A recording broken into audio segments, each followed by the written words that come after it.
আল্লাহ যেহেতু আপনি জানেন এরা ঈমান আনবে না, কাজে এদেরকে যদি আরো বাঁচতে দেন তাহলে এরা ভবিষ্যতে যে সমস্ত সন্তান জন্ম দিবে এদেরকেও কাফির বানিয়ে জাহান্নামে নিয়ে যাবে। ভবিষ্যৎ প্রজন্মকে জাহান্নাম থেকে রক্ষা করার স্বার্থে এদেরকে মৃত্যু দিয়ে দেন। নূহ আলাইহিস সালামের দোয়া আল্লাহ কবুল করলেন। কবুল করে নূহ আলাইহিস সালামকে বললেন, আপনি একটা বিশাল জাহাজ তৈরি করুন, আপনার অনুসারী 40 জন মুসলমান আর বাকি সকল প্রকার জীবজন্তু নিয়ে ওই জাহাজে আরোহণ করবেন, আর বাকি সবগুলি বেঈমানকে আমি গজবের পানির বন্যা দিয়ে ধ্বংস করে দেব। আল্লাহর হুকুমে নূহ আলাইহিস সালাম জাহাজ তৈরি করলেন, অনুসারী 40 জন উম্মত আর সকল প্রকার জীবজন্তুর এক জোড়া এই জাহাজে নিয়ে আরোহণ করলেন। আল্লাহ গজবের পানির বন্যা দিয়ে সমস্ত বেঈমানকে ধ্বংস করে দিলেন। যারা ধ্বংস হইল এদেরকে নূহ আলাইহিস সালাম দাওয়াত দিয়েছিলেন কতদিন? এই কথাটা মনে রাখুন। বুখারী শরীফের হাদিস, আল্লাহ রাসূল বলেন, এই বেঈমান যারা ওই গজবের পানির বন্যায় পড়ে মরল এদেরকে আল্লাহ কিয়ামতের দিন জিজ্ঞাসা করবেন, বেঈমান হয়ে মরলা কেন? এরা বলবে, ঈমানের দাওয়াত দেওয়ার মতো কোন নবী দুনিয়াতে আমাদের কাছে যাননি, আমরা ঈমানের দাওয়াত পাইছি না, এই জন্য বেঈমান হইয়া বসি। আল্লাহর রাসূল বলেন, তখন আল্লাহ হযরত নূহ আলাইহিস সালামকে জিজ্ঞাসা করবেন, আপনার উম্মতেরা কি বলে? কোন নবী নাকি এদের কাছে ঈমানের দাওয়াত নিয়ে যায়নি? নূহ আলাইহিস সালাম বলবেন, আল্লাহ আপনি নিজে জানেন আমি 950 বছর দাওয়াত দিয়েছি, এরা গ্রহণ করেনি। আল্লাহ পাক রব্বুল আলামিন তখন নূহ আলাইহিস সালামকে জিজ্ঞাসা করবেন, এই হাজার হাজার উম্মত বলতেছে আপনি গেছেন না, আর আপনি একা বলতেছেন গেছেন, আপনার দাবির পক্ষে কোনো সাক্ষী আছে কি? আল্লাহ নূহ আলাইহিস সালামের কাছে হাসরের মাঠে সাক্ষী তলব করবেন, আপনি যে দুনিয়াতে গিয়েছিলেন, আপনি যে তাদেরকে ঈমানের দাওয়াত দিয়েছিলেন আর তারা যে ঈমান আনয়ন করেনি, আপনার এই দাবির পক্ষে কোনো সাক্ষী আছে কিনা? ঘটনাটা এখানে আপাতত রাখুন। এইবার সাক্ষী সম্পর্কে একটা জরুরি কথা শুনুন। মানুষের আদালতে কোনো বিচারে, মানুষের আদালত যে আদালতের বিচারক মানুষ হয়, সেই আদালতে বিচারের জন্য সাক্ষীর দরকার হয়। হাদিস শরীফে রাসূল করিম সাল্লাল্লাহু আলাইহি ওয়াসাল্লাম বলেছেন, আল বায়্যিনাতু আলাল মুদ্দাঈ ওয়াল ইয়ামিনু আলা মান আনকার। যে আদালতের বিচারক মানুষ, ওই আদালতে বিচারের জন্য সাক্ষীর দরকার হয়। কেন? মানুষ বিচারক, কোন দিন কোন জায়গায় কার দ্বারা কোন ঘটনা ঘটলো কি না ঘটলো বিচারকে নিজে দেখে না, জানে না। এই জন্য সাক্ষীর জবানবন্দির দ্বারা ঘটনার সত্যতা যাচাই করতে চায়। বিষয়টা বোঝাতে পারলাম আপনাদেরকে? মানুষ বিচারকের আদালত বিচারের জন্য সাক্ষীর দরকার হয়। কেন? বিচারকে নিজে দেখেনি, জানেনি ঘটনা সত্য না মিথ্যা। বিচারক সাক্ষীর জবানবন্দির দ্বারা ঘটনার সত্যতা যাচাই করে। এবার বলুন, যে আদালতের বিচারক স্বয়ং আল্লাহ, তিনিও জানেন না কোন দিন কার দ্বারা কোন ঘটনা ঘটে, তিনি কেন সাক্ষী তলব করবেন? প্রশ্ন বুঝলেন কিনা? তিনি কেন সাক্ষী তলব করবেন? বরং কোরআনের বহু আয়াতে আল্লাহ বারবার বলেছেন, ওয়াকাফা বিল্লাহি শাহিদা, ওয়াকাফা বিল্লাহি শাহিদা। আল্লাহর বিচারে সাক্ষীর দরকার হয় না, আল্লাহর বিচারে সাক্ষীর দরকার হয় না। বিচারক আল্লাহ নিজেই জানেন ঘটনা সত্য না মিথ্যা, তিনি সাক্ষীর জবানবন্দির দ্বারা কি যাচাই করবেন? এবার বলুন, আল্লাহর বিচারে সাক্ষীর দরকার হয় না। নূহ আলাইহিস সালামের ব্যাপারে সাক্ষী তলব করবেন কেন? এর এই প্রশ্নের জবাব হলো, আল্লাহর জানা আছে নূহ আলাইহিস সালাম যখন সাক্ষী দিবেন তখন বেঈমানেরা সাক্ষীদের বিরুদ্ধে অনাস্থা আনবে। সেই অনাস্থাকে খণ্ডন করতে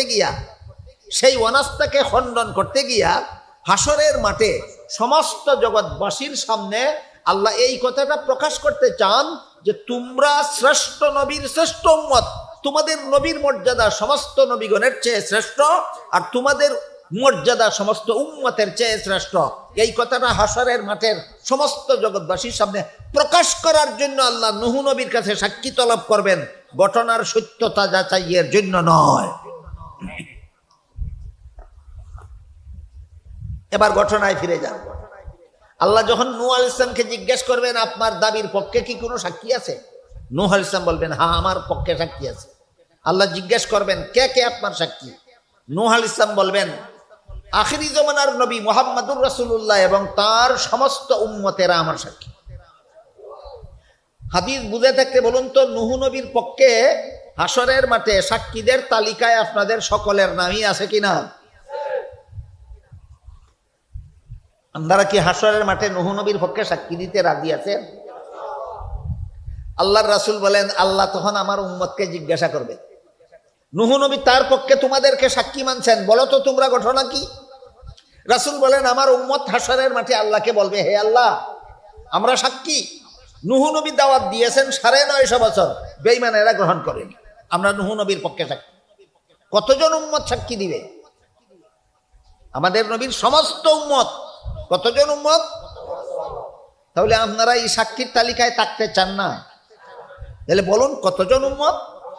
হ্যাঁ, আমাদের নবীর সমস্ত উম্মত সাক্ষী দিবে, হে আল্লাহ, আমরা সবাই নূহ নবীর পক্ষে সাক্ষী, তিনি 950 বছর দাওয়াত দিয়েছেন, বেঈমানেরা গ্রহণ করে।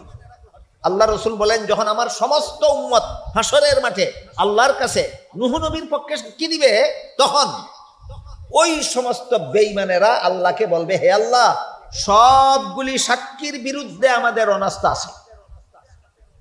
কতজন সাক্ষীর বিরুদ্ধে অনাস্থা আছে?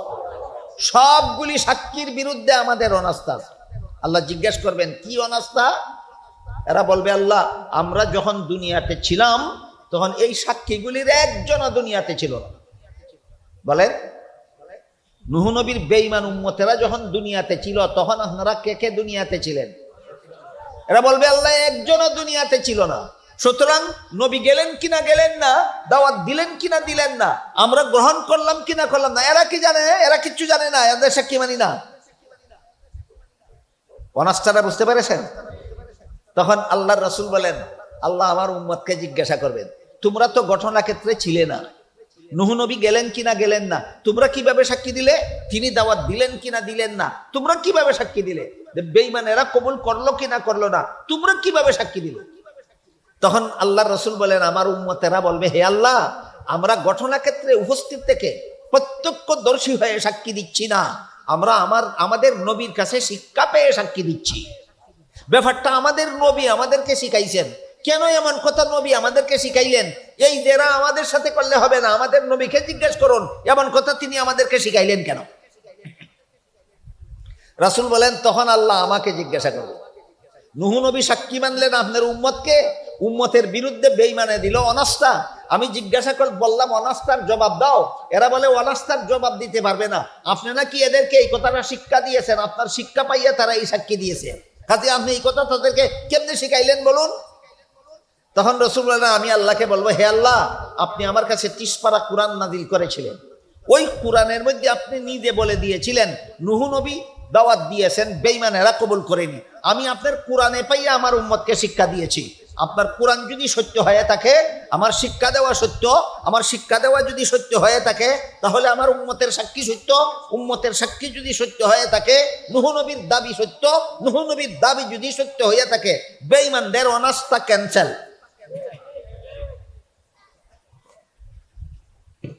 এই ঘটনার মধ্যে মুহাম্মাদুর রাসূলুল্লাহর উম্মতকে নূহ নবীর পক্ষে সাক্ষী বানাইয়া আল্লাহ হাসরের মাঠে সমস্ত জগৎবাসীর সামনে প্রমাণ করবেন, অন্য নবীর উম্মতের চেয়ে তোমাদের মর্যাদা আমি আল্লাহর কাছে শ্রেষ্ঠ। আর উম্মতের পক্ষে আর কোন নবীকে সাক্ষী না বানাইয়া, উম্মতের পক্ষে মুহাম্মাদুর রাসূলুল্লাহকে সফাই সাক্ষী বানাইয়া হাসরের মাঠে সমস্ত জগৎবাসীর সামনে আল্লাহ প্রমাণ করবেন, তোমাদের নবীর মর্যাদা আমি আল্লাহর কাছে সকল নবীর চেয়ে শ্রেষ্ঠ। এই ব্যাখ্যা এই হাদিসের মাধ্যমে করে রাসূল বলে দিলেন, সহিহ বুখারী শরীফের হাদিস, এই ব্যাখ্যা হইল সূরা বাকারার 143 নম্বর আয়াতের তাফসীর। এই ব্যাখ্যা হলো সূরাতুল বাকারার 143 নম্বর আয়াতের তাফসীর। বুঝে থাকলে বলুন তো, সূরাতুল বাকারার 143 নম্বর আয়াতের তাফসীর আমরা কত নম্বর ঠিকানার থেকে শুনলাম? 2 নম্বর ঠিকানার নাম রাসূলের হাদিস। হাদিসটা আছে কোন কিতাবে? সহিহ বুখারী শরীফে। সহিহ বুখারী শরীফের 2য় খণ্ডের কিতাবুত তাফসীর, তাফসীরুল কুরআন অধ্যায়ে আল্লাহ রাসূল এই ঘটনা বর্ণনা করে বলেন, এই ঘটনা হইল এই আয়াতের তাফসীর। এই ঘটনার মাধ্যমে আল্লাহ হাসরের মাঠে সমস্ত জগৎবাসীর সামনে 2টা কথা প্রমাণ করবেন। একটা হইল নূহ নবীর পক্ষে আর কোন নবীকে সাক্ষী না নিয়া নূহ নবীর পক্ষে আর কোন নবীর উম্মতকে সাক্ষী না নিয়া মুহাম্মদুর রাসূলুল্লাহর উম্মতকে সাক্ষী নিয়ে আল্লাহ প্রমাণ করবেন আমি আল্লাহর দৃষ্টিতে তোমাদের মর্যাদা সকল নবীর উম্মতের চেয়ে শ্রেষ্ঠ। আর মুহাম্মদুর রাসূলুল্লাহর উম্মতের পক্ষে আর কোন নবীকে সফাই সাক্ষী না নিয়া মুহাম্মদুর রাসূলুল্লাহকে সফাই সাক্ষী নিয়া হাসরের মাঠে সমস্ত জগৎবাসীর সামনে আল্লাহ প্রমাণ করবেন আমি আল্লাহর দৃষ্টিতে তোমাদের নবীর মর্যাদা সকল নবীর চেয়ে শ্রেষ্ঠ। এই মর্মে এই হাদিস শরীফে রাসূল বলেন ইন্নাল্লাহা ফাদ্দালানি আলাল আম্বিয়া ওয়া ফাদ্দালা উম্মতি আলাল উমাম। আল্লাহ আমাকে সমস্ত নবী রাসূলগণের উপর শ্রেষ্ঠ মর্যাদা দান করেছেন আর আমার উম্মতকে সকল নবীর উম্মতের উপর শ্রেষ্ঠ মর্যাদা দান করেছেন। বলুন আমাদের নবীর মর্যাদা জামাতের বিরোধী আকীদা বিরোধী স্লোগান দিয়া কোন হায়ায় কোন লাজে কোন লজ্জায় আহলে সুন্নাত ওয়াল জামাত হওয়ার দাবি করতে পারে?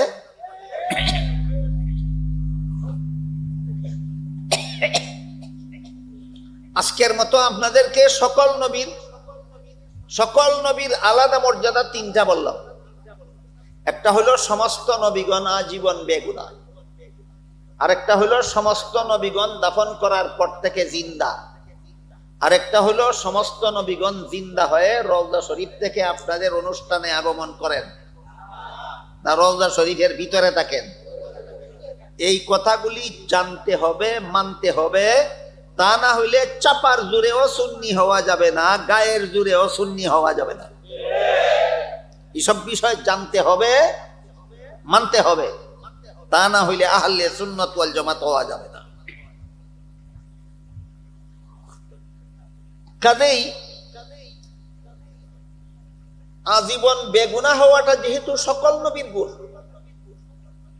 দাফন করার পর থেকে জিন্দা থাকাটা যেহেতু সকল নবীর গুণ, জিন্দা হয়ে রওজা শরীফের ভিতরে থাকাটা যেহেতু সকল নবীর গুণ, এমতাবস্থায় আপনি জিন্দা নবী বলে আপনার নবীর প্রশংসা করতে পারেন না। এটা আপনার নবীর আলাদা প্রশংসা নয়, এটা সকল নবীর প্রশংসা। জিন্দা নবী বলে শুধু আমাদের নবীর প্রশংসা হয় না, এটা সকল নবীর প্রশংসা। জিন্দা নবী বলা আমাদের নবীর আলাদা গুণ নয়, এটা সকল নবীর গুণ। কার গুণ কাকে দিল এবার বলুন? সকল নবীর গুণ নিজের নবীরে দিল। এই ধরনের জগা খিচুড়ি যেন উম্মত না পাখায়, এই জন্য রাসূল করিম সাল্লাল্লাহু আলাইহি ওয়াসাল্লাম পরিষ্কার ভাবে বলে দিয়েছেন অন্য সকল নবীর উপর আল্লাহ আমাকে আলাদা মর্যাদা দান করেছেন। সাবধান, আমার মর্যাদা বর্ণনা করার সময় জগা খিচুড়ি পাকাইবা না। অন্য নবীর গুণ আমাকে দিবা কেন? আমার গুণের অভাব আছে নাকি? অন্য নবীর গুণ কেন আমাকে দিবা? আল্লাহর গুণ কেন আমাকে দিবা? আমার নিজস্ব গুণের তো কোনো অভাব নাই, কোরআন হাদিস ভরপুর।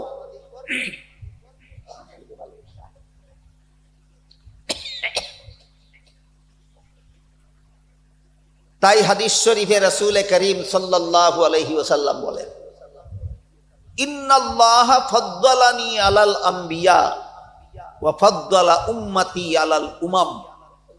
আল্লাহ আমাকে সমস্ত নবীগণের উপর শ্রেষ্ঠ মর্যাদা দান করেছেন, আমাকে সমস্ত নবীগণের সমান মর্যাদা দান করেছেন বলেছেন না? সমস্ত নবীগণের চেয়ে শ্রেষ্ঠ। কাজে তোমার নবীর প্রশংসা যদি করতে চাও ওই গুণের কথা বলো যেই গুণ তোমার নবীর মধ্যে আছে, অন্য নবীর মধ্যে নাই।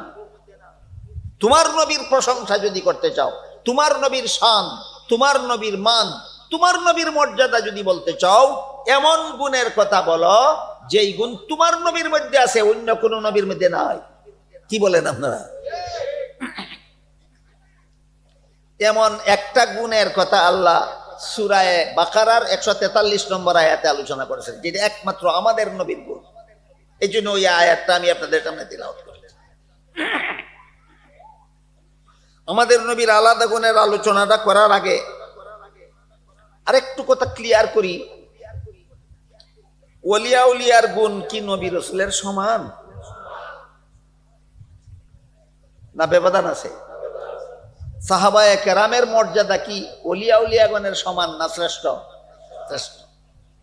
আহলে সুন্নাত ওয়াল জামাতের আকীদা মতে মুহাম্মাদুর রাসূলুল্লাহ সাল্লাল্লাহু আলাইহি ওয়াসাল্লামের যে কোনো সাহাবীর মর্যাদা সারা দুনিয়ার সর্বযুগের সমস্ত ওলিয়া উলিয়াগণের চেয়ে শ্রেষ্ঠ। আহলে সুন্নাত ওয়াল জামাতের আকীদা মতে মুহাম্মাদুর রাসূলুল্লাহর যে কোনো সাহাবীর মর্যাদা সর্বযুগের সমস্ত ওলিয়া উলিয়াগণের চেয়ে শ্রেষ্ঠ। তাহলে আপনারা কি মনে করেন, সাহাবাগণের মর্যাদা আর ওলিগণের মর্যাদা সমান, না সাহাবাগণের মর্যাদা শ্রেষ্ঠ? সাহাবাগণের মর্যাদা। সাহাবা কাকে বলে? যে ইমানদার ব্যক্তি দুনিয়ার জীবনে চর্মচোখে রাসূলকে দেখেছে অথবা রাসূল তাকে দেখেছে, তার নাম এক বচনে সাহাবী, বহু বচনে সাহাবা। যে ইমানদার ব্যক্তি দুনিয়ার জীবনে চর্মচোখে রাসূলকে দেখেছে অথবা রাসূল তাকে দেখেছেন, তাকে এক বচনে সাহাবী, বহু বচনে সাহাবা বলা হয়। এই যে সে রাসূলকে এক দৃষ্টি দেখলো, রাসূল যে তার একটা দৃষ্টি দেখলেন, রাসূলের এই দৃষ্টির মূল্য কত? আল্লাহর কোন ওলি বলেন, দুরফেশানি নে তেরি কতরোं को दरिया कर दिया, दुर्फेशानी ने तेरी कतरों को दरिया कर दिया, दिल को रोशन कर दिया, आंखों को बीना कर दिया, खुद न तेजू राह पर गैरों के हादी बन गए, क्या नजर थी जिसने मुर्दों को मसीहा कर दिया। এটা মুহাম্মদুর রাসূলুল্লাহর একটা দৃষ্টির মূল্য। দুনিয়ার জীবনে মুহাম্মদুর রাসূলুল্লাহর একটা পবিত্র দৃষ্টি যে মুমিন বান্দার উপর পড়েছে, সেই ব্যক্তি সারা দুনিয়ার সমস্ত ওলিয়া উলিয়াগণের চেয়ে শ্রেষ্ঠ হয়ে গেছে। রাসূলের একটা নজরের মূল্য, যেই রাসূলের এক নজর কোনো মুমিন বান্দা পাইলে সে সারা দুনিয়ার সমস্ত ওলিয়া উলিয়াগণের চেয়ে শ্রেষ্ঠ হয়ে যায়। এখান থেকে বুঝে নাও সেই নজরওয়ালা রাসূলের মর্যাদা কত বড় শ্রেষ্ঠ। আর সাহাবাগণের পরে হইল ওলিয়া উলিয়াগণের মর্যাদা। ওলিয়া উলিয়াগণ যত মর্যাদাওয়ালা হোক না কেন, সাহাবার সমান হতে পারে না, কারণ সাহাবাগণ রাসূলের সুদৃষ্টি লাভ করেছেন, আর কোন ওলিয়া উলিয়া রাসূলের সুদৃষ্টি লাভ করতে সক্ষম হননি। কারণটাও বুঝলেন কিনা? সাহাবার মর্যাদা ওলির চেয়ে শ্রেষ্ঠ কেন? সাহাবাগণ রাসূলের দৃষ্টি পাইছেন, ওলিগণ রাসূলের দৃষ্টি পাইছেন না দুনিয়াতে চর্মচোখে। এবার ওলিগণের মর্যাদা। আমাদের সমাজে ওলিগণের ডেফিনেশন বলা হয় না, শুধু ওলিগণের প্রতি অন্ধ ভক্তি প্রদর্শন করা হয়। এই জন্য সাধারণ মুসলমান আজও জানে না ওলি কাকে বলে। কত ভণ্ডকে কত মানুষ ওলি মনে করে বসে থাকে। আপনারা কি মনে করেন ওলি হওয়া আর ভণ্ড হওয়া এক কথা? আল্লাহ যাদের কাছে ওহী পাঠাইছেন, আল্লাহ যাদেরকে মনোনীত করেছেন মানুষের হেদায়েতের জন্য, তারা নবী। গোলাম আহমদ কাদিয়ানীও নবী না ভণ্ড নবী? ভণ্ড নবী। নবী না হয়ে যারা নবী হওয়ার দাবি করে এদের নাম ভণ্ড নবী। ওলি না হয়ে যারা ওলি হওয়ার দাবি করে এরা ভণ্ড। ওলি না হয়ে যারা ওলি হওয়ার দাবি করে, যারা ওলি হয়নি অথচ এদেরকে ওলি বলা হয়, এরা সত্যই ওলি না ভণ্ড? ভণ্ড এবং ওলির পার্থক্য এই সমাজের মুসলমান এখনো জানে না, কারণ আলোচনা হয় না, জানবে কোথা থেকে। এই জন্য আমি একটু আনুষঙ্গিকভাবে একটু আবার দিচ্ছি আপনাদেরকে, ওলি কাকে বলে। 5 কাজের দ্বারা একজন মানুষ আল্লাহর ওলি হয়, ধারাবাহিকভাবে 5 কাজ। এলোমেলো 5 কাজ না ধারাবাহিক? যেই ব্যক্তি ধারাবাহিকভাবে 5টা কাজ করে সেই ব্যক্তি আল্লাহর ওলি। 5 কাজের মধ্যে 4 কাজ করে, 5 নম্বরটা করে না, আল্লাহ আর যাই কিছু হোক আল্লাহর ওলি হতে পারে না। আমার কথা বুঝে থাকলে বলুন, ওলি হওয়ার জন্য কত কাজের দরকার? 5টা কাজের দরকার। 1 নম্বর, সকল রকমের গুনার অভ্যাস ছেড়ে দিতে হবে। সকল রকম একটা গুনার অভ্যাস এখনো যার চালু আছে, সে আর যাই কিছু হোক ওলি হতে পারবে না। 2 নম্বর, সমস্ত ফরজ আমল ঠিক মতে করতে হবে। সমস্ত ফরজ আমল ঠিক মতে করতে হবে। 3 নম্বর, সমস্ত ওয়াজিব আমল ঠিক মতে করতে হবে। সব কথা বিস্তারিত ব্যাখ্যা সহ বলা যাবে না, শুধু ওয়াজিব সম্পর্কে একটু কথা বলি। আল্লাহর বান্দাদের জন্য, নবীর উম্মতের জন্য যত ওয়াজিব আমল আছে, এর মধ্যে একটা ওয়াজিব আমল হলো 3 রাকাত বিতিরের নামাজ পড়া। কি আমল? ওয়াজিব। বিতিরের নামাজটা কি? ঈদের নামাজ পড়া ওয়াজিব, ঈদের নামাজ পড়া ওয়াজিব। আর পুরুষের জন্য কমপক্ষে এক মুষ্টি পরিমাণ লম্বা দাড়ি রাখা ওয়াজিব। পুরুষের জন্য কমপক্ষে এক মুষ্টি পরিমাণ লম্বা দাড়ি রাখা ওয়াজিব। হানাফি মযাব মতে ওয়াজিব, শাফি মযাব মতে ওয়াজিব, মালিকি মযাব মতে ওয়াজিব, হাম্বলি মযাব মতে ওয়াজিব। চারো মযাব মতো এক মুষ্টি পরিমাণ লম্বা দাড়ি রাখা ওয়াজিব। এর ভিতরে যারা কাটে সাটে মুন্ডায় কামায় এরা আর যাই কিছু হোক আল্লাহর ওলি হতে পারে না। কথা বুঝতে পারলেন? তাহলে ওলি হওয়ার 5 কাজের প্রথম কাজ সকল প্রকার গুনার অভ্যাস ছেড়ে দেওয়া, দ্বিতীয় কাজ সমস্ত ফরজ আমল ঠিকমতে করা, তৃতীয় কাজ সমস্ত ওয়াজিব আমল ঠিকমতে করা, চতুর্থ কাজ সমস্ত সুন্নতে মুআক্কাদা আমল করা। চতুর্থ কাজ কি? সমস্ত সুন্নতে মুআক্কাদা আমল করা। একটা সুন্নতে মুআক্কাদা আমল যে রেগুলার লঙ্ঘন করে চলে সে আর যাই কিছু হোক সে আল্লাহর ওলি হতে পারে না। এই পর্যন্ত কটা বলা হইল? হয়ে গেল আল্লাহর ওলি। কেন? আরেকটা বাকি আছে। তাইলে বোঝা গেল আপনারা আমার কথা বুঝতে পারতেছেন, আপনারা আমার কথা বুঝতে পারতেছেন। এই 4 কাজের দ্বারা 4টা সুফল, 3টা সুফল আছে, কিন্তু ওলি হতে পারবে না। গুনাহ ছেড়ে দেওয়ার সুফল হলো জাহান্নাম থেকে রক্ষা। গুনাহ ছেড়ে দেওয়ার সুফল কি? জাহান্নাম থেকে রক্ষা। ফরজ ওয়াজিব আমলের সুফল হলো জান্নাত লাভ। ফরজ আমল করলেন, ওয়াজিব আমল করলেন, এর বিনিময়ে আপনি জান্নাত পাবেন। সুন্নতে মুআক্কাদা আমল করলেন, এর বিনিময়ে নবীর শাফাআত পাবেন। বলুন কোন কাজের কি ফল, এটা জানা দরকার কিনা? গুনাহ ছেড়ে দেওয়ার সুফল কি? জাহান্নাম থেকে রক্ষা। ফরজ ওয়াজিব আমল করার সুফল কি? জান্নাত লাভ। সুন্নতে মুআক্কাদা আমলের সুফল কি? নবীর শাফাআত লাভ। এই 3 উপকার আপনি ভাবেন, কিন্তু ওলি হতে পারেননি। আপনি এখনো ওলি হতে পারেননি। সহিহ বুখারী শরীফের হাদিসে উল্লেখ আছে, রাসূল করিম সাল্লাল্লাহু আলাইহি ওয়াসাল্লাম বলেন, অর্থাৎ এই 4টা কাজ করার পর যে ব্যক্তি নফল বন্দেগী যত বেশি করবে সে তত বড় ওলি হবে আল্লাহর। নফল বন্দেগী এটা কত নম্বর সিরিয়াল? 5। আগের 4টা বাদ দিয়া না, আগের 4টা আগে, আগের 4টা আগে। আগে সকল প্রকার গুনার অভ্যাস ছাড়ো, এর দ্বারা তুমি জাহান্নাম থেকে বাঁচলে। তারপরে ফরজ ওয়াজিব আমল করো, এর দ্বারা তুমি জান্নাত লাভ করলে। তারপরে সুন্নতে মুআক্কাদা আমল করো, এর দ্বারা তুমি নবীর শাফাআতের অধিকারী হলে।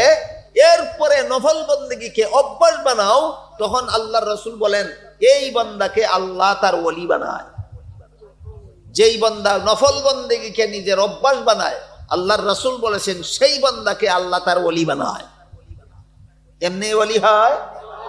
ওলির কোনো পরিচয় নাই, খালি কয় ওয়াহাবিরা ওলি মানে না। কি গুড়ার ডিম চিনো তুমি ওয়াহাবি, আর কি গুড়ার ডিম চিনো তুমি ওলি? কোনো খবর নাই, খালি কয় ওয়াহাবিরা ওলি মানে না। সে নিজেই জানে না ওলি কাকে বলে, সে নিজেই জানে না ওয়াহাবি কাকে বলে। আমার কথা বুঝে থাকলে এবার বলুন, ওলিগণের মর্যাদা কি সাধারণ মুমিন মুসলমানের সমান? না সমস্ত মুমিন মুসলমানগণের চেয়ে শ্রেষ্ঠ? সমস্ত মুমিন মুসলমানগণের চেয়ে শ্রেষ্ঠ। এবার আমি আপনারা ধৈর্যের সাথে শুনলে আরেকটা কথা বলবো। গুনার অভ্যাস ছেড়ে দিলে আল্লাহ ওলি বানায় না কেন? ফরজ ওয়াজিব আমল করলে আল্লাহ জান্নাত দিয়া দেয়, ওলি বানায় না কেন?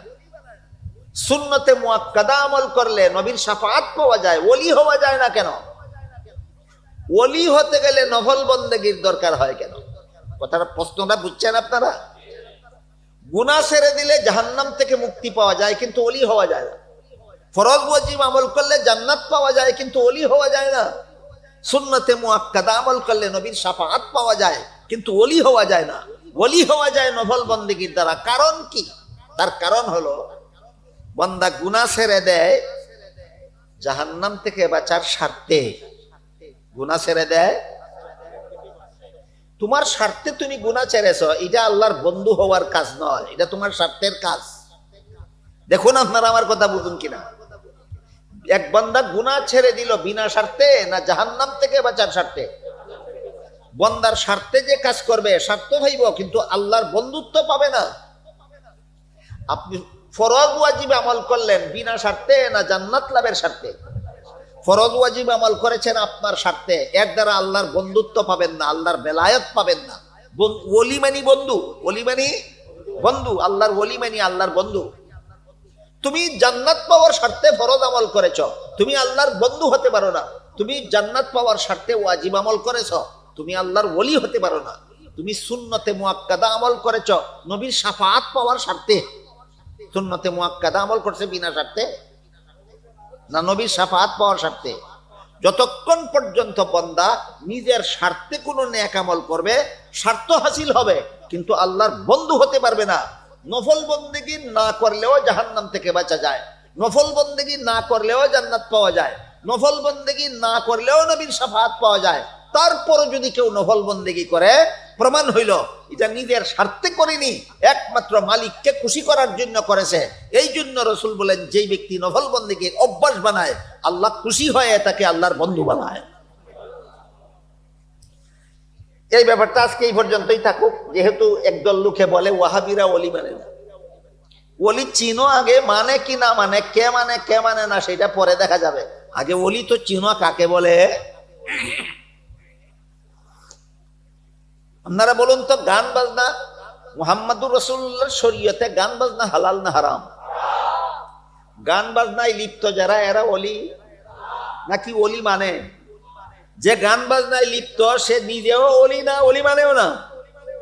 এইরকম হারাম কাজে লিপ্ত যারা হারাম কাজ থেকে মুক্ত, তাদেরকে বলে আল্লাহর ওলি মানে না। এই ধরনের বিভ্রান্তিজনক কথাবার্তাগুলি কেন হয়? এই কথাগুলির সুস্পষ্ট কোনো আলোচনা সমাজে হয় না। সাধারণ মুসলমানের এই ব্যাপারে কোনো ধারণা নাই।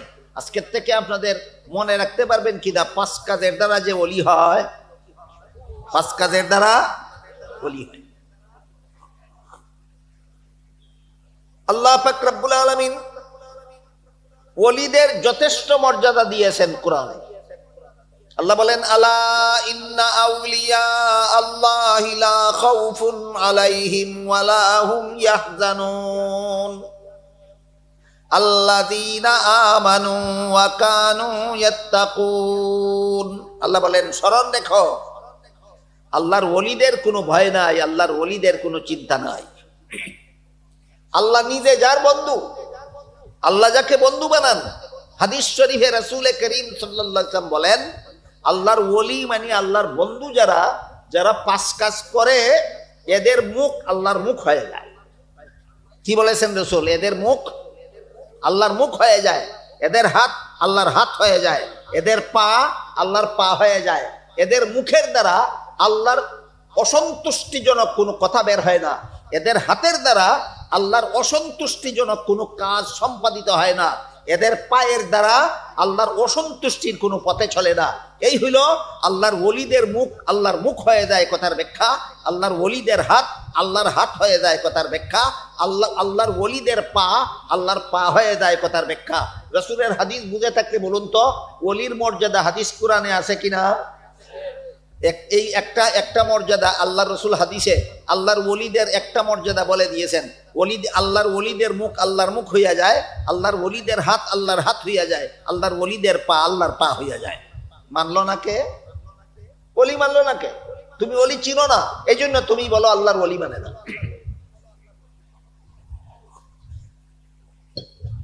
সাধারণ মুমিন মুসলমানের মর্যাদা আছে, এটা ওলির চেয়ে নিচে, ওলির চেয়ে নিচে। সবগুলি মর্যাদা যদি আমি বলতে যাই, আমার মূল আলোচ্য বিষয়ের দ্বারা কাছে যেতে পারবো না। তো আমার মূল আলোচ্য বিষয় হলো আমাদের নবীর আলাদা মর্যাদা। শুধু ওই ক্লাসিফিকেশনটা আপনাদেরকে বুঝাবার জন্য এতক্ষণ কথা বলেছি যে আল্লাহর মর্যাদা আলাদা, যা আমাদের নবীর বেলায় আনফিট। আমাদের নবীর মর্যাদা আলাদা, যা অন্য নবীর বেলায় আনফিট। অন্য নবীর মর্যাদা আলাদা, যা সাহাবায়ে কেরামের বেলায় আনফিট। সাহাবায়ে কেরামের মর্যাদা আলাদা, যা ওলিদের বেলায় আনফিট। ওলিদের মর্যাদা আলাদা, যা সাধারণ মুমিন মুসলমানের বেলায় আনফিট। এবার আমরা মূল আলোচ্য বিষয়ের একটা কথা শুনি। আমাদের আজকের মূল আলোচ্য বিষয় হলো আমাদের নবীর অতুলনীয় মর্যাদা এতক্ষণের আলোচনায় কি বুঝলেন? আমাদের মর্যাদা আল্লাহর সমান না অন্য নবীর সমান? দেখি একটু পরীক্ষা করি, আপনারা আমার কথা বুঝেন কিনা, আমিও আপনাদেরকে কথা বুঝাতে পারি কিনা। আমাদের নবীর আলাদা মর্যাদাটা কি আল্লাহর সমান না অন্যান্য নবীদের সমান? তাহলে দুটোটাই না হইলে হ্যাঁ কোনটা? আমাদের নবীর মর্যাদা হইল আল্লাহর পরে আর সমস্ত নবীগণের আগে। আমাদের নবীর মর্যাদা হইল আল্লাহর পরে আর সমস্ত নবীগণের আগে। এবার এই স্কেল হাতে নিয়া আমাদের নবীর মর্যাদা শুনুন। পবিত্র কোরআনের সূরাতুল বাকারার 143 নম্বর আয়াতের প্রথম অংশ আমি আপনাদের সামনে তিলাওয়াত করেছি। এখানে আল্লাহ বলেন, وَكَذَلِكَ جَعَلْنَاكُمْ أُمَّةً وَسَطًا لِتَكُونُوا شُهَدَاءَ عَلَى النَّاسِ وَيَكُونَ الرَّسُولُ عَلَيْكُمْ شَهِيدًا। আল্লাহ বলেন, হে মুহাম্মদুর রাসূলুল্লাহর উম্মতেরা, যেভাবে আমি তোমাদের জন্য শ্রেষ্ঠ কেবলা নির্ধারণ করে দিয়েছি, তেমনি ভাবে আমি তোমাদেরকে শ্রেষ্ঠ উম্মত সাব্যস্ত করেছি। আল্লাহ আমাদেরকে শ্রেষ্ঠ উম্মত বলেছেন কিনা? কাদের থেকে শ্রেষ্ঠ উম্মত? হাদিস শরীফে রাসূল বলেছেন, অন্য নবীর সকল উম্মতের চেয়ে আমার উম্মত শ্রেষ্ঠ। অন্য সকল নবীর উম্মতের চেয়ে আমার উম্মত শ্রেষ্ঠ। আর রাসূল বলেন, অন্য সকল নবীর মর্যাদার চেয়ে আমার মর্যাদা শ্রেষ্ঠ। তাই সূরাতুল বাকারার 143 নম্বর আয়াতের ব্যাখ্যায় হাদিস শরীফে রাসূল করিম সাল্লাল্লাহু আলাইহি ওয়াসাল্লাম বলেন, ওই যে একটু আগে বলেছিলাম কোরআনের সুস্পষ্ট কথার তাফসীরের দরকার হয় না অস্পষ্ট কথা? ওই যে অস্পষ্ট কথা বোঝার জন্য যে ব্যাখ্যার দরকার হয়, ওই ব্যাখ্যাটাকেই তাফসীরুল কোরআন বলা হয়। ওই ব্যাখ্যাটাকেই, কোরআনের ব্যাখ্যাকেই কোরআনের তাফসীর বলা হয়। আপনারা যেহেতু তাফসীরুল কোরআন মাহফিল নাম দিয়েছেন, কাজী কোরআনের তাফসীরের আলোকে আমি বিষয়টা আপনাদের সামনে তুলে ধরার চেষ্টা করতেছি। মনে রাখতে হবে, কোরআনের তাফসীর বা ব্যাখ্যা যার যেভাবে মনে চায় সেভাবে করলেই হয় না। আপনারা কি মনে করেন? কোরআনের তাফসীর অস্পষ্ট কথার সুস্পষ্ট ব্যাখ্যা যার যেভাবে মনে চায় সেভাবে করলেই হয় না। বরং হাদিস শরীফে রাসূল করিম সাল্লাল্লাহু আলাইহি ওয়াসাল্লাম বলেন, যেই ব্যক্তি কোরআনে মন গড়া ব্যাখ্যা করে সে জাহান্নামী হওয়ার জন্য আর কোনো অপরাধ লাগবে না, একটাই যথেষ্ট। কোরআনে মন গড়া ব্যাখ্যা করা জাহান্নামী হওয়ার জন্য যথেষ্ট। সুতরাং আমরা এই সূরা বাকারার 143 নম্বর আয়াতের ব্যাখ্যা যে শুনবো, মন গড়া ব্যাখ্যা শুনবো না সহি ব্যাখ্যা শুনবো? এখন প্রশ্ন জাগে, সহি ব্যাখ্যা পাওয়া যায় কোথায়? মন গড়া ব্যাখ্যা তো মনের কোনায় পাওয়া যায়, যার মনে যা চায় তাই মন গড়া ব্যাখ্যা হয়। কিন্তু সহি ব্যাখ্যা পাওয়া যায় কোথায়? এই কথাটা মনে রাখি। কোরআনের সহি ব্যাখ্যা পাওয়া যায় 6 ঠিকানায়। মনে রাখতে পারবেন? কোরআনের সহি ব্যাখ্যা পাওয়া যায় কত ঠিকানায়? 6 ঠিকানায়। প্রথম ঠিকানার নাম তাফসীরুল কোরআন বিল কোরআন। দ্বিতীয় ঠিকানার নাম তাফসীরুল কোরআন বিল আহাদিসিন নববিয়্যা। তৃতীয় ঠিকানার নাম তাফসীরুল কোরআন বি আসারিস সাহাবা। চতুর্থ ঠিকানার নাম তাফসীরুল কোরআন বি আকওয়ালিত তাবিঈন। পঞ্চম ঠিকানার নাম তাফসীরুল কোরআন বি ইজতিহাদিল মুজতাহিদিন।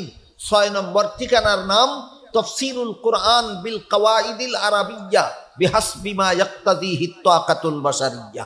এই আরবি নামগুলি যারা বুঝবেন না, মনে রাখতে পারবেন না, এবার তাদের জন্য বাংলায় বলি। কোরআনের সহি তাফসীর 6 ঠিকানায় পাওয়া যায়। 1 নম্বর ঠিকানা, কোরআনের এক আয়াতের ব্যাখ্যা যদি আরেক আয়াতে থাকে তখন কোরআনের তাফসীর কোরআনের দ্বারাই হয়। কোরআনের এক আয়াতের ব্যাখ্যা যদি আরেক আয়াতে না থাকে তখন খুঁজতে হবে নবীর হাদিসে। সুতরাং নবীর হাদিস হলো কোরআনের সহি ব্যাখ্যার দ্বিতীয় ঠিকানা। নবীর হাদিস হলো কোরআনের সহি ব্যাখ্যার দ্বিতীয় ঠিকানা। কোরআনের সহি ব্যাখ্যার তৃতীয় ঠিকানা সাহাবায়ে কেরামের জিন্দেগি। কোরআনের সহি ব্যাখ্যার চতুর্থ ঠিকানা তাবেঈনের বিবরণ। কোরআনের সহি ব্যাখ্যার পঞ্চম ঠিকানা মুস্তাহিদ ইমামগণ, মযহাবের ইমামগণের বিশ্লেষণ। কোরআনের সহি ব্যাখ্যার ষষ্ঠ ঠিকানা 6 নম্বর ঠিকানা আরবি অভিধান, আরবি গ্রামার।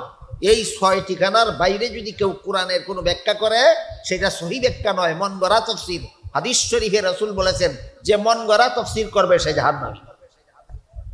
এবার এখান থেকে আমরা একটা কথা মনে রাখি, কোরআনের সহি তাফসীরের যে 6 ঠিকানা আপনাদেরকে বলা হলো, এর মধ্যে 2 নম্বর ঠিকানাটা কি? রাসূলের হাদিস। কোরআনের সহি তাফসীরের 2 নম্বর ঠিকানাটা কি? রাসূলের হাদিস। আমরা দ্বিতীয় ঠিকানার থেকে সূরাতুল বাকারার 143 নম্বর আয়াতের তাফসীর শুনব। কত নম্বর ঠিকানা থেকে? 2 নম্বর ঠিকানা থেকে। সহিহ বুখারী শরীফের দ্বিতীয় খণ্ডের কিতাবুত তাফসীর হেডিং এর অধীনে, অর্থাৎ কিতাবুত তাফসীর তাফসীরুল কোরআন অধ্যায়ে আল্লাহর রাসূল সাল্লাল্লাহু আলাইহি ওয়াসাল্লাম একটা দীর্ঘ হাদিস বর্ণনা করেছেন। বর্ণনা করে বলে দিয়েছেন এই হাদিসটা সূরাতুল বাকারার 143 নম্বর আয়াতের তাফসীর।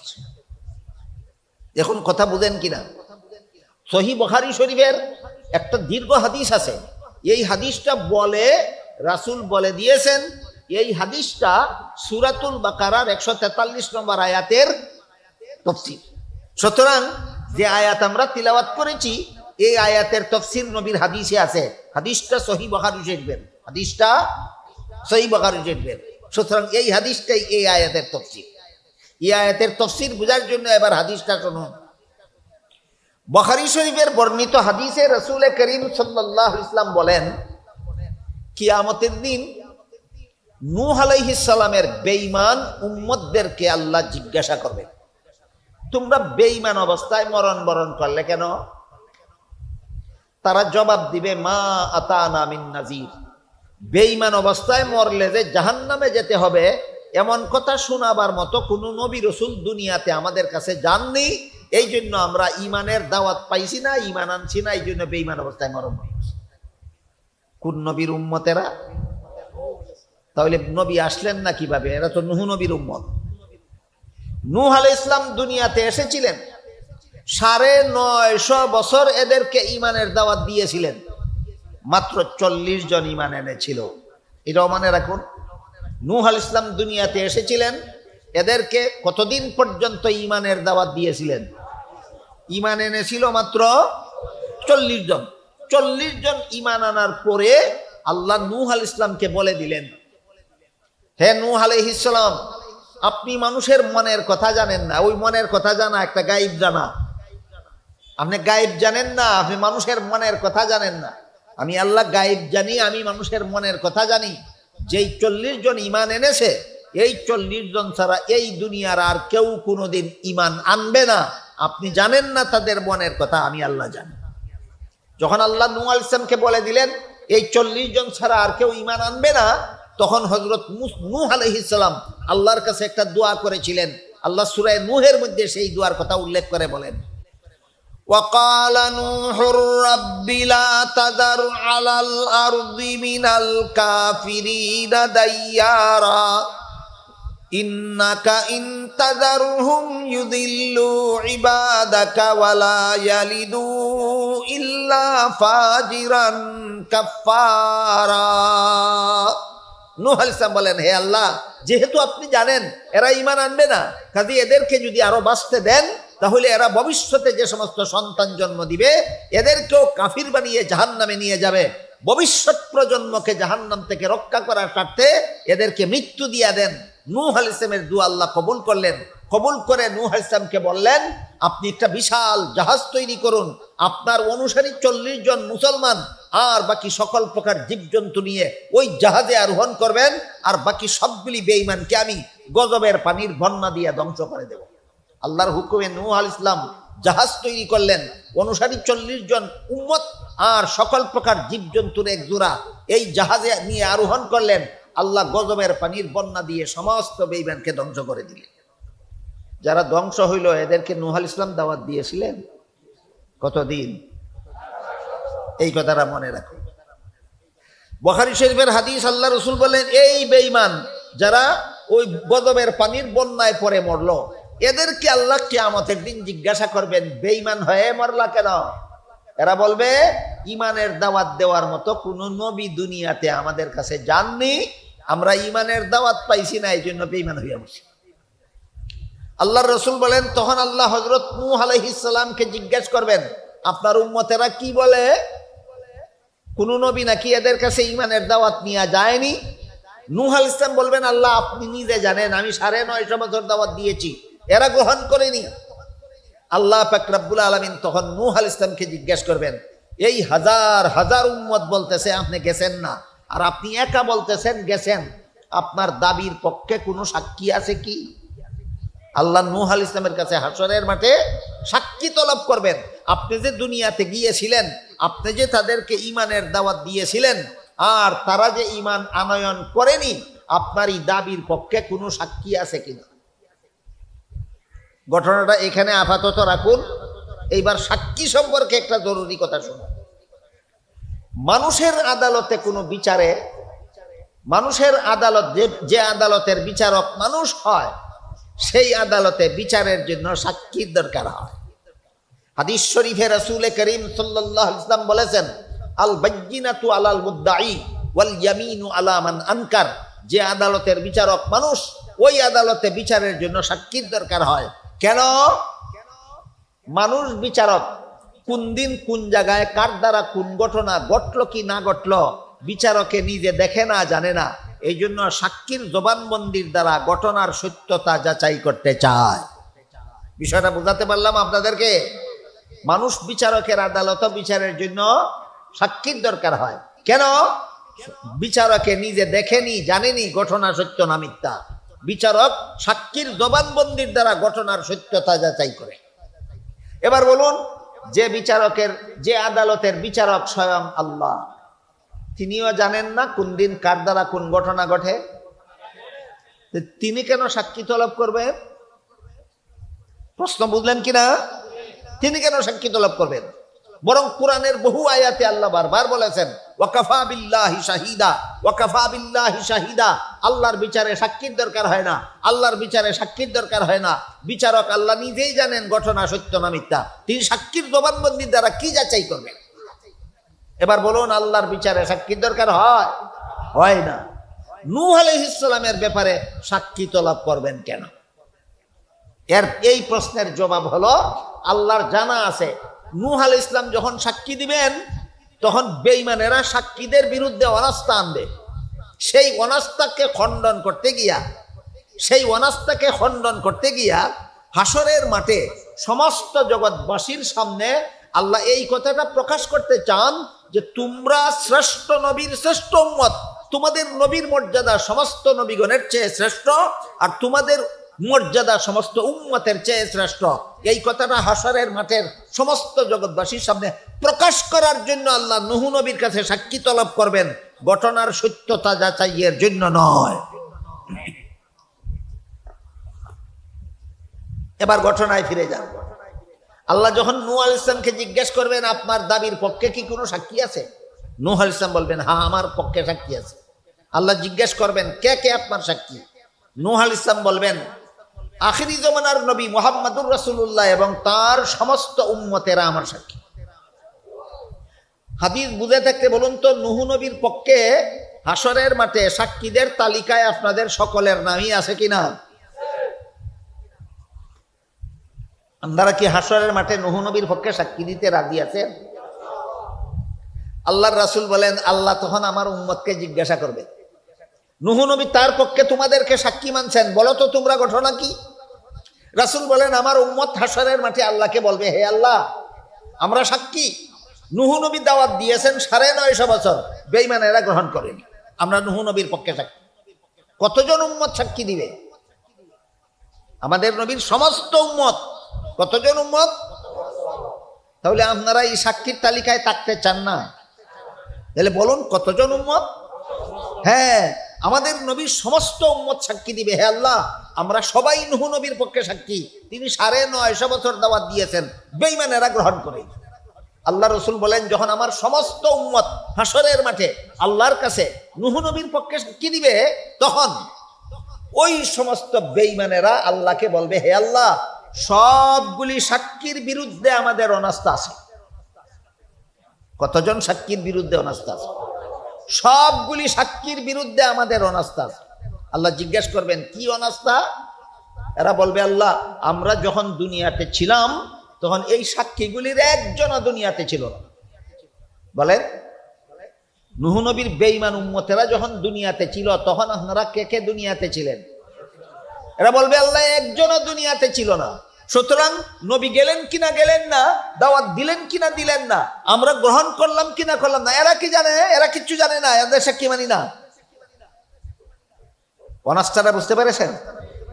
তখন আল্লাহর রাসূল বলেন আল্লাহ আমার উম্মতকে জিজ্ঞাসা করবেন তোমরা তো ঘটনা ক্ষেত্রে ছিলে না, নূহ নবী গেলেন কিনা গেলেন না, তোমরা কিভাবে সাক্ষী দিলে? তিনি দাওয়াত দিলেন কিনা দিলেন না, তোমরা কিভাবে সাক্ষী দিলে? বেঈমানেরা কবুল করলো কিনা করলো না, তোমরা কিভাবে সাক্ষী দিলে? তখন আল্লাহর রাসূল বলেন আমার উম্মতেরা বলবে হে আল্লাহ আমরা ঘটনা ক্ষেত্রে উপস্থিত থেকে প্রত্যক্ষদর্শী হয়ে সাক্ষী দিচ্ছি না, আমরা আমাদের নবীর কাছে শিক্ষা পেয়ে সাক্ষী দিচ্ছি। ব্যাপারটা আমাদের নবী আমাদেরকে শিখাইছেন। কেন এমন কথা নবী আমাদেরকে শিখাইলেন? এই যারা আমাদের সাথে করলে হবে না, আমাদের নবীকে জিজ্ঞেস করুন এমন কথা তিনি আমাদেরকে শিখাইলেন কেন? রাসূল বলেন তখন আল্লাহ আমাকে জিজ্ঞাসা করবে। নূহ নবী সাক্ষী মানলেন আপনার উম্মতকে, উম্মতের বিরুদ্ধে বেঈমানে দিল অনাস্থা। আমি জিজ্ঞাসা করে বললাম অনাস্থার জবাব দাও, এরা বলে অনাস্থার জবাব দিতে পারবে না। আপনি নাকি এদেরকে এই কথাটা শিক্ষা দিয়েছেন, আপনার শিক্ষা পাইয়া তারা এই সাক্ষী দিয়েছে, কাজে আপনি এই কথা তাদেরকে কেমনে শিখাইলেন বলুন? তখন রাসূল বলেন আমি আল্লাহকে বলবো হে আল্লাহ আপনি আমার কাছে 30 পারা কোরআন নাজিল করেছিলেন, ওই কোরআনের মধ্যে আপনি নিজে বলে দিয়েছিলেন নূহ নবী দাওয়াত দিয়েছেন, বেঈমানেরা কবুল করেনি। আমি আপনার কোরআনে পাইয়া আমার উম্মতকে শিক্ষা দিয়েছি। আপনার কোরআন যদি সত্য হয়ে থাকে, আমার শিক্ষা দেওয়া সত্য, আমার শিক্ষা দেওয়া যদি সত্য হয়ে থাকে তাহলে আমার উম্মতের সাক্ষী সত্য, উম্মতের সাক্ষী যদি সত্য হয়ে থাকে নূহ নবীর দাবি সত্য, নূহ নবীর দাবি যদি সত্য হয়ে থাকে বেঈমানদের অনাস্থা ক্যান্সেল।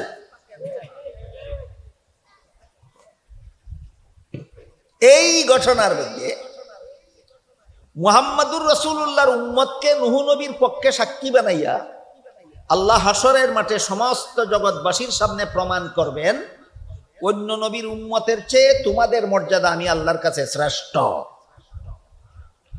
আর উম্মতের পক্ষে আর কোন নবীকে সাক্ষী না বানাইয়া উম্মতের পক্ষে মুহাম্মাদুর রাসূলুল্লাহকে সফাই সাক্ষী বানাইয়া হাসরের মাঠে সমস্ত জগৎবাসীর সামনে আল্লাহ প্রমাণ করবেন তোমাদের নবীর মর্যাদা আমি আল্লাহর কাছে সকল নবীর চেয়ে শ্রেষ্ঠ। এই ব্যাখ্যা এই হাদিসের মাধ্যমে করে রাসূল বলে দিলেন, সহিহ বুখারী শরীফের হাদিস, এই ব্যাখ্যা হইল সূরা বাকারার 143 নম্বর আয়াতের তাফসীর। এই ব্যাখ্যা হলো সূরাতুল বাকারার 143 নম্বর আয়াতের তাফসীর। বুঝে থাকতে বলুন তো সূরাতুল বাকারার 143 নম্বর আয়াতের তাফসীর আমরা কত নম্বর ঠিকানার থেকে শুনলাম? 2 নম্বর ঠিকানার নাম রাসূলের হাদিস। হাদিসটা আছে কোন কিতাবে? সহিহ বুখারী শরীফে। সহিহ বুখারী শরীফের 2য় খণ্ডের কিতাবুত তাফসীর, তাফসীরুল কুরআন অধ্যায়ে আল্লাহ রাসূল এই ঘটনা বর্ণনা করে বলেন এই ঘটনা হইল এই আয়াতের তাফসীর। এই ঘটনার মাধ্যমে আল্লাহ হাসরের মাঠে সমস্ত জগৎবাসীর সামনে 2টা কথা প্রমাণ করবেন। একটা হইল নূহ নবীর পক্ষে আর কোন নবীকে সাক্ষী না নিয়া, নূহ নবীর পক্ষে আর কোন নবীর উম্মতকে সাক্ষী না নিয়া মুহাম্মাদুর রাসূলুল্লাহর উম্মতকে সাক্ষী নিয়ে আল্লাহ প্রমাণ করবেন আমি আল্লাহর দৃষ্টিতে তোমাদের মর্যাদা সকল নবীর উম্মতের চেয়ে শ্রেষ্ঠ। আর মুহাম্মাদুর রাসূলুল্লাহর উম্মতের পক্ষে আর কোন নবীকে সফাই সাক্ষী না নিয়া মুহাম্মাদুর রাসূলুল্লাহকে সফাই সাক্ষী নিয়া হাসরের মাঠে সমস্ত জগৎবাসীর সামনে আল্লাহ প্রমাণ করবেন আমি আল্লাহর দৃষ্টিতে তোমাদের নবীর মর্যাদা সকল নবীর চেয়ে শ্রেষ্ঠ। এই মর্মে হাদিস শরীফে রাসূল বলেন ইন্নাল্লাহা ফাদ্দালানি আলাল আম্বিয়া ওয়া ফাদ্দালা উম্মতি আলাল উমাম। আল্লাহ আমাকে সমস্ত নবী রাসূলগণের উপর শ্রেষ্ঠ মর্যাদা দান করেছেন আর আমার উম্মতকে সকল নবীর উম্মতের উপর শ্রেষ্ঠ মর্যাদা দান করেছেন। বলুন আমাদের নবীর মর্যাদা অন্য নবীর সমান না সকল নবীর চেয়ে শ্রেষ্ঠ? কোরআনের আয়াতের দ্বারা প্রমাণিত কিনা? কোরআনের আয়াতের দ্বারা প্রমাণিত কিনা? কোন সূরার কত নম্বর আয়াতের দ্বারা? সূরাতুল বাকারার 143 নম্বর আয়াতের দ্বারা প্রমাণিত। রাসূলের হাদিসের দ্বারা প্রমাণিত কিনা? কোন কিতাবের হাদিসের দ্বারা? সহিহ বুখারী শরীফের হাদিসের দ্বারা প্রমাণিত আমরা শ্রেষ্ঠ নবীর শ্রেষ্ঠ উম্মত। দুঃখিত আমি আজকে একটা মাত্র কারণ আপনাদেরকে শোনাইলাম, কোন কারণে আমাদের নবীর মর্যাদা অন্য নবীর চেয়ে শ্রেষ্ঠ। এরকম অজস্র ভুরি ভুরি কারণ আছে, যেসব কারণে আল্লাহ আমাদের নবীকে অন্যান্য সমস্ত নবীগণের উপর শ্রেষ্ঠ মর্যাদা দান করেছেন।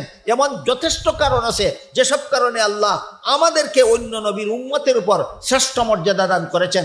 তাই সব কথার সার কথা হলো, আমরা শ্রেষ্ঠ নবীর শ্রেষ্ঠ উম্মত, আমরা শ্রেষ্ঠ নবীর শ্রেষ্ঠ। এই শ্রেষ্ঠত্ব যদি রক্ষা করতে হয়, তাইলে নবীর একটা হক আছে আমাদের উপর, এটা আদায় করতে হবে। নবীর কি আছে? হক। নবীর প্রাপ্য আছে আমাদের কাছে, প্রাপ্য পরিশোধ করতে হবে। নবীর প্রাপ্যটা কি? নবীর প্রাপ্য হলো, হাদিস শরীফে রাসূল করিম সাল্লাল্লাহু আলাইহি ওয়াসাল্লাম বলেন, কুল্লু উম্মতি ইয়াদখুলুনাল জান্নাতা ইল্লা মান আবা, কিলা ওয়া মান আবা, কালা মান আতাআনি দাখালাল জান্নাতা ওয়া মান আসানি ফাকাদ আবা, আও কামা কালা আলাইহিস সালাতু ওয়াস সালাম। আল্লাহর রাসূল বলেন, আমার সমস্ত উম্মত জান্নাতে যাবে, কিন্তু যারা আমাকে মানে না তারা জান্নাতে যাবে না। হাদিসটা লক্ষ্য করুন, রাসূল বলেন আমার সমস্ত উম্মত জান্নাতে যাবে, কিন্তু যারা আমাকে মানে না তারা জান্নাতে যাবে না। বুঝে থাকলে বলুন তো, আমার সমস্ত উম্মত জান্নাতে যাবে পর্যন্তই কথা শেষ, না কিন্তু আছে? কিন্তু কি? রাসূল বলেন আমাকে যারা মানে না তারা জান্নাতে যাবে না। আমাদের সমাজে এইরকম যথেষ্ট লোক পাওয়া যায় যারা বলে নবী মানলে আমরা মানি, আমাদের প্রতিপক্ষ নবী মানে না। কে নবী মানে আর কে নবী মানে না তোমার কথাই নয়, ১৫০০ বছর আগে নবী বলে গিয়েছেন কে নবী মানে আর কে নবী মানে না। বলুন, অমুকের কথায় তমুকের কথায় কে নবী মানে না সাব্যস্ত হবে না? নবী ১৫০০ বছর আগে বলে গিয়েছেন, ১৫০০ বছর আগে নবী বলে গিয়েছেন যে আমাকে মানে না সে বেহেশতে যাবে না। সাহাবায়ে কেরাম জিজ্ঞেস করলেন, ওগো আল্লাহর রাসূল, আপনাকে মানে না কারা? সাহাবায়ে কেরাম জিজ্ঞেস করেন নবীকে, আপনাকে মানে না কারা? নবী বলেন, আমার তরিকা মতো চলে যারা, আমাকে মানে তারা, আমার সাথে জান্নাতে যাবে তারা। বেদাতীরা আমার তরিকা মতে চলে না, বেদাতীরা মন গড়া তরিকা মতে চলে, বেদাতীরা আমাকে মানে না। তারা নবী মানে না, বেদাতীরা নবী মানে না। বেদাতীরা নবী মানে না। বেদাতী কাকে বলে? সওয়াবের কাজ মন গড়া যুক্তি দিয়া করে।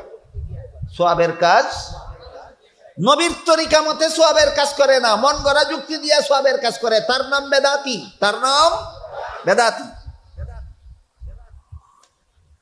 এ মর্মে একটা হাদিস শুনে আজকের মতো কথা শেষ করি। হাদিসটা হলো, عن سهل بن سعد رضي الله تعالى عنه أنه قال قال رسول الله صلى الله عليه وسلم إني فرطكم على الحوض من مر علي شربا ومن شرب لم يظمأ أبدا لا يردن علي أقوام أعرفهم ويعرفونني ثم يحال بيني وبينهم فأقول إنهم مني فيقال إنك لا تدري ما أحدثوا بعدك فأقول سحقا سحقا لمن غير بعدي أو كما قال عليه الصلاة والسلام। এই হাদিসটার অর্থ বলে কথা শেষ করব। আল্লাহ রাসূল বলেন, হাসরের দিন, কিয়ামতের দিন হাসরের মাঠে মাটির নিচের থেকে জীবিত হয়ে সমস্ত মানুষগুলি যা দাঁড়াবে, কলিজা ফাটা পিপাসা নিয়া, সাধারণ পিপাসা না, কলিজা ফাটা পিপাসা। এমত অবস্থায় আমার উম্মত যেন হাসরের মাঠে পিপাসু অবস্থায় দাঁড়িয়ে থাকতে না হয়। আমার উম্মতের পিপাসা নিবারণের জন্য আল্লাহ হাসরের মাঠে আমাকে একটা ঝরনা দান করবেন, এটার নাম হাউজে কাউসার। বলুন তো, আমাদের নবীর উম্মত যেন হাসরের মাঠে পিপাসু অবস্থায় দাঁড়িয়ে থাকতে না হয়, উম্মতের পিপাসা নিবারণের জন্য আল্লাহ নবীকে কি দান করেছেন? হাউজে কাউসার। রাসূল বলেন, হাউজে কাউসারের পানির রং দুধের চেয়ে বেশি সাদা, হাউজে কাউসারের পানির মজা মধুর চেয়ে বেশি মিষ্ট, হাউজে কাউসারের পানির সুগন্ধ মেশকে আম্বরের চেয়ে বেশি সুগন্ধ, হাউজে কাউসারের পানির ঠান্ডা ওই পিপাসা নিবারণ উপযোগী। আল্লাহর রাসূল বলেন, আমার যে উম্মত হাউজে কাউসারের এক বিন্দু পানি পান করতে পারবে, অনন্তকাল পর্যন্ত কোনোদিন তার পানির পিপাসা হবে না। রাসূল বলেন, সেই হাউজে কাউসার আল্লাহ আমাকে দান করেছেন আমার উম্মতকে হাসরের মাঠে পিপাসা নিবারণের জন্য। ওই হাউজে কাউসারের পানি যে আমি উম্মতকে পান করাবো, এই পান করাবার জন্য আল্লাহ যে পিয়ালা দিয়েছেন আমাকে, এই পিয়ালার পরিমাণ আকাশের তারকার সমান। বুঝে থাকতে বলুন, হাউজে কাউসারের পানি উম্মতকে পান করাবার জন্য নবীকে পেয়ালা দেওয়া হয়েছে কি পরিমাণ? আকাশের তারকা সমান। আকাশের যে পরিমাণ তারকা আছে, রাসূল বলেন সেই পরিমাণ পিয়ালা দিয়েছেন আল্লাহ। এত সমস্ত পিয়ালা দ্বারা আমার উম্মতকে হাসরের মাঠে হাউজে কাউসারের পানি পান করাবার জন্য। এমত অবস্থায় কোনো উম্মত যদি আমার আগে হাউজে কাউসারের পাশে যায়, তাহলে তো সেখানে আমাকে পাবে না। বলুন, নবী যাওয়ার আগে যদি উম্মত যায়, পাবে নবীকে? পাবে না। না পেয়ে নিরাশ হবে। এভাবে আমার কোনো একটা উম্মত যেন আমাকে না পেয়ে নিরাশ না হয়, এই জন্য তোমাদের কেউ হাউজে কাউসারের পাশে যাওয়ার আগে, সকলের আগে আমি হাউজে কাউসারের পাশে যাব। বুঝে থাকলে বলেন, কিয়ামতের দিন হাউজে কাউসারের পাশে কোনো উম্মত আগে যাবে না সকলের আগে নবী যাবেন? এরপরে আমার উম্মতেরা দলে দলে হাউজে কাউসারের পাশে যেতে থাকবে, আর আকাশের তারকার মতো অসংখ্য পিয়ালার দ্বারা আমি আমার উম্মতকে হাউজে কাউসারের পানি পান করাতে থাকবো। এক বিন্দু হাউজে কাউসারের পানি যে উম্মতের উদরে প্রবেশ করবে, অনন্তকাল পর্যন্ত আর কোনোদিন তার পানির পিপাসা হবে না। তারপরে রাসূল বলেন, দলে দলে যেতে থাকবে উম্মতেরা আমার, আর হাউজে কাউসারের পানি পান করাতে থাকবো। এমত অবস্থায় আমার উম্মতের বহুদল এমনও যাবে যারা আমাকে চিনবে, আমি মুহাম্মাদুর রাসূলুল্লাহ সাল্লাল্লাহু আলাইহি ওয়াসাল্লাম, আর আমিও এদেরকে চিনবো। এরা আমার উম্মতের বিভিন্ন দল। আমার উম্মতের বিভিন্ন দল। বিভিন্ন দলগুলি কোন দল একটু পরে বুঝবেন। আল্লাহর রাসূল বলেন, এরা আমার কাছে যাওয়া মাত্রই আল্লাহর পক্ষ থেকে এদের মধ্যে আর আমার মধ্যে আড়াল সৃষ্টি করে দেওয়া হবে। আমি আর এদেরকে হাউজে কাউসারের পানি পান করাতে পারবো না। আল্লাহকে বলবো, হে আল্লাহ, হাউজে কাউসার আমাকে দান করেছেন আমার উম্মতকে পান করাবার জন্য। এরাও তো আমার উম্মতের বিভিন্ন দল, এদেরকে হাউজে কাউসারের পানি পান করাতে দিলেন না কেন? আল্লাহ, আপনি আড়াল সৃষ্টি করে দিলেন কেন? আল্লাহ পাক রব্বুল আলামিনের পক্ষ থেকে জবাব দেওয়া হবে, আপনি জানেন না, এরা আপনার উম্মতের বেদাতি দল। এরা আপনার উম্মতের বেদাতি দল। বেদাতি দল মানে এরা আপনার তরিকা মতো নামাজ পড়ে না, মন গড়া মতো নামাজ পড়ে। আপনার তরিকা মতো রোজা রাখে না, মন গড়া মতো রোজা রাখে। আপনার তরিকা মতো ঈদ করে না, মন গড়া মতো ঈদ করে। আপনার তরিকা মতো দুরূদ শরীফ পড়ে না, মন গড়া মতো দুরূদ শরীফ পড়ে। আপনার তরিকা মতো দোয়া করে না, মন গড়া মতো দোয়া করে। আপনার তরিকা মতো আজান দেয় না, মন গড়া মতো আজান দেয়। যখন আল্লাহ বলবেন এরা আপনার উম্মতের বেদাতি দল, তখন রাসূল বলবেন, সুহকান সুহকাল লিমান গায়্যারা বাদি। এই বেদাতিরা, আমার কাছ থেকে দূরে সরে যাও। আমার হাউজে কাউসারের পানি বেদাতিদের জন্য নয়। সুতরাং আমাদের কাছে নবীর কোনো প্রাপ্য নাই। কি প্রাপ্য? জীবনের সকল কাজ নবীর তরিকা মতো করব, যে আমার কাছে আমার নবীর প্রাপ্য, আমার কাছে আমার নবীর হক, আমার কাছে আমার নবীর হক। সংসারের যত কাজ আছে এইগুলিও নবীর তরিকা মতে করব। ধর্মের যত কাজ আছে সেইগুলিও নবীর তরিকা মতো করব। হাসরের মাঠে নবী আমাকে হাউজে কাউসারের পানি পান করাবেন। সংসারের কাজ যে নবীর তরিকা মতে করলে কি পরিমাণ সওয়াব হয়, এর একটি হাদিস শুনুন। হাদিস শরীফে রাসূল করিম সাল্লাল্লাহু আলাইহি ওয়াসাল্লাম বলেন, আমার উম্মতের যে ব্যক্তি এশার নামাজ জামাতের সাথে পড়ে ঘুমাবে, জামাতের সাথে নামাজ পড়লো মানে নবীর তরিকা মতে পড়লো। জামাতের সাথে নামাজ পড়লো মানে নবীর তরিকা মতে পড়লো।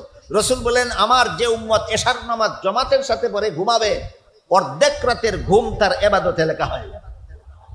আবার ঘুম থেকে জাগার পর ফজরের নামাজ জামাতের সাথে পড়লে বাকি অর্ধেক রাতের ঘুম ইবাদতে লেখা হয়ে যাবে। এমনকি রাসূল ব্যাখ্যা করে বলেন, যেই উম্মত এশার নামাজ জামাতের সাথে পড়ে ঘুমাইলো আর ঘুম থেকে জাগার পরে ফজরের নামাজটাও জামাতের সাথে পড়লো, এই উম্মত এশার পর থেকে ফজর পর্যন্ত সারা রাত যত ঘুম ঘুমাইলো, সারা রাতের ঘুম তার ইবাদতে লেখা হয়ে গেল। এই হাদিসের দ্বারা পরিষ্কার হয়ে গেল, আমি যদি সংসারের কাজটাও নবীর তরিকা মতে করি, সংসারের কাজেও আমি ইবাদতের সওয়াব পাই। সংসারের কাজও যদি নবীর তরিকা মতে করি, সংসারের কাজেও কি পাই? ইবাদতের সওয়াব পাই।